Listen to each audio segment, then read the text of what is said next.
7:01. Let's begin with breaking news. We have been following out of Nassau County. Yeah, police on the scene where a car has careened off the road into Hempstead Lake. Let's check in high above right now with Tom Kaminsky in Air 11. And what can you tell us at this hour, Tom?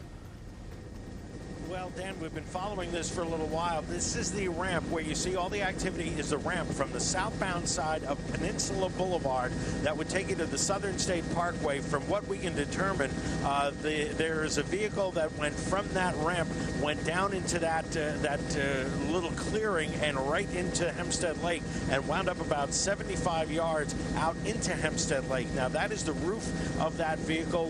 That red line that you see, that stretches back to the shoreline. We had two divers that made their way along that red line. They were out checking in and around that vehicle. They've come back, and that was about 10 minutes or so ago, and there really has not been any activity since then. It has been off there to the shoulder on the shoreline, and that vehicle still sits about between 50 and 75 yards out into Hempstead Lake. Now, all the activity is mostly confined to that ramp from Peninsula Boulevard onto the Southern State Parkway. We do have a lot of slowdowns, though, on the Southern State. A lot of folks looking at all the activity there off to the shoulder, but all the travel lanes on the Southern State Parkway are open. We'll keep an eye on this for you. We're live over Hempstead Lake State Park. I'm Tom Kaminsky in Air 11, and Betty and Dan, back to you in studio.